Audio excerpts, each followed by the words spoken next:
Assalamualaikum warahmatullahi wabarakatuh. Halo semuanya. Di sini kita mau bahas apa nih di video ini? Apa ya kira-kira? Kira-kira apa? Ada yang tahu nggak? Coba ada yang mau jawab?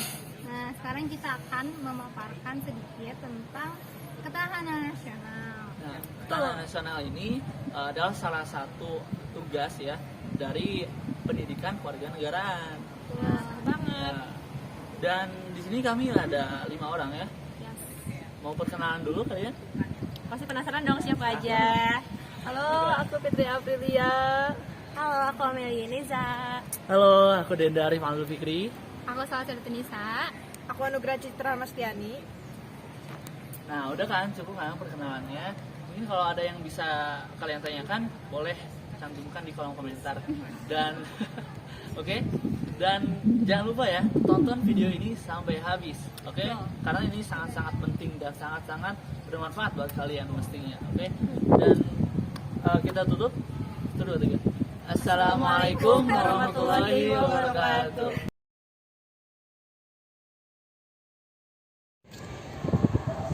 Halo semuanya, kembali lagi ke ketahanan nasional. Sebenarnya apa sih ketahanan nasional itu? Jadi kalau didefinisikan, ketahanan nasional adalah kondisi dinamis suatu bangsa yang berisi ketangguhan dan di dalamnya itu mengandung kemampuan untuk meningkatkan kekuatan nasional terhadap segala ancaman dan tantangan yang terjadi baik itu secara langsung dan maupun tidak langsung, dan semua itu berdampak kepada keberlangsungan hidup suatu bangsa tentunya. Jadi kalau bangsa Indonesia mungkin dapat berdasarkan kepada Undang-Undang Dasar 1945 dan Pancasila. Nah, di sini kami akan memaparkan beberapa contoh permasalahan yang ada di Indonesia terhadap ketahanan nasional. Nah, berita yang beredar saat ini adalah polisi melindungi bandar narkoba dan judi. Hal tersebut dapat mengecewakan masyarakat Indonesia. Seharusnya aparat menjadi contoh yang baik bagi masyarakat Indonesia untuk menjaga ketahanan nasional. Kemudian penyebaran hoax yang tersebar luas di masyarakat. Hal tersebut terjadi karena adanya oknum luar negeri yang mengadu domba untuk melunturkan ketahanan nasional Indonesia. Nah, salah satu faktor terjadinya penyebaran hoax tersebut juga adalah karena kurangnya kesadaran masyarakat terhadap literasi komunikasi dan susahnya menyaring informasi yang tersebar luas saat ini. Nah, ada juga masyarakat yang mendaftar berbagai macam media sosial, kemudian data tersebut akan menyebabkan kebocoran data. Nah, oknum luar negeri memanfaatkan hal tersebut untuk menghasilkan keuntungan. Hal tersebut juga dapat melunturkan ketahanan nasional Indonesia. Jadi, faktor yang membuat kebocoran data pribadi itu yang pertama karena banyaknya masyarakat yang mendaftar media sosial hanya ingin dikenal oleh banyak orang atau yang biasa kita sebut dengan kata famous. Lalu yang kedua itu ketidakpedulian masyarakat, mau datanya bocor atau enggak juga ya udah gitu loh. Lalu yang ketiga itu mendaftar media sosial karena ingin mendapatkan AdSense tanpa memperdulikan kalau misalkan datanya bocor itu dapat merugikan negara. Lalu yang keempat itu karena kurangnya kemampuan literasi informasi khususnya di dalam media sosial. Nah, upaya untuk mempertahankan ketahanan nasional itu ada 4 macam. Yang pertama itu selektif dalam pemilihan informasi yang didapat. Selektif di sini adalah kita tidak boleh mencerna informasi yang didapat secara mentah-mentah tanpa divalidasi oleh media yang benar-benar valid. Yang kedua itu cermati alamat situs yang sedang kita gunakan. Tidak sembarangan kita menggunakan situs-situs yang tidak legal dalam kominfo pemerintah. Terus yang ketiga itu ada meningkatkan rasa cinta tanah air. Yang terakhir itu tidak membeda-bedakan etis, suku, budaya. Kesimpulannya, ketahanan nasional ini penting untuk dilakukan karena kita sebagai mahasiswa sekaligus sebagai warga negara Indonesia perlu untuk menghadapi ancaman dan tekanan yang datang dari luar maupun dari dalam negeri.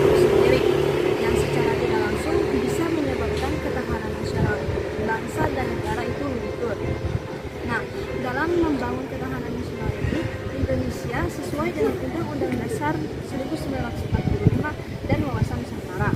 Sehingga kita sebagai warga negara Indonesia dan mahasiswa perlu untuk memperhatikan pentingnya mempertahankan ketahanan nasional dengan cara dari hal-hal kecil seperti menyaring informasi yang masuk dari luar.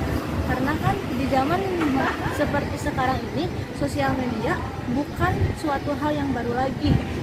Melalui media sosial itu banyak sekali ancaman yang bisa menyebabkan munculnya ketahanan nasional, seperti kebocoran data. Nah, mahasiswa yang contohnya mahasiswa saat ini banyak sekali menggunakan berbagai macam media sosial.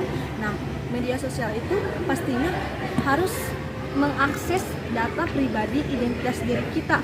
Nah, dari sanalah kita harus memprioritaskan atau menomorsatukan privasi tersebut, karena dengan cara kita memprioritaskan, kita sudah mencerminkan untuk mempertahankan ketahanan nasional agar tidak luntur. Sudah.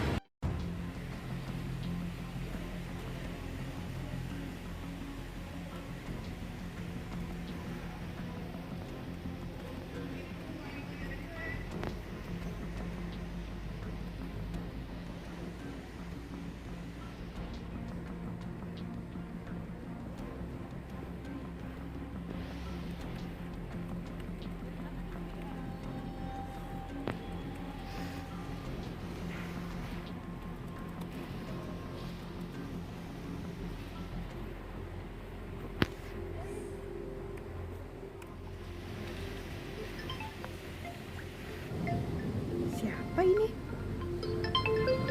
Pay letter. Halo. Halo, selamat siang. Ya. Ya, dengan saya sendiri. Maaf, Mbak, saya mau menanyakan untuk pembayaran SPP, Mbak belum membayar untuk bulan ini.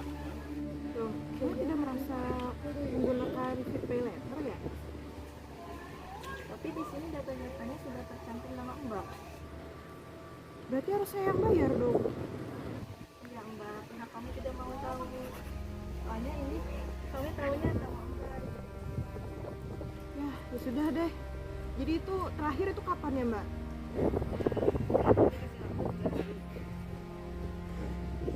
Baik, Mbak, baik.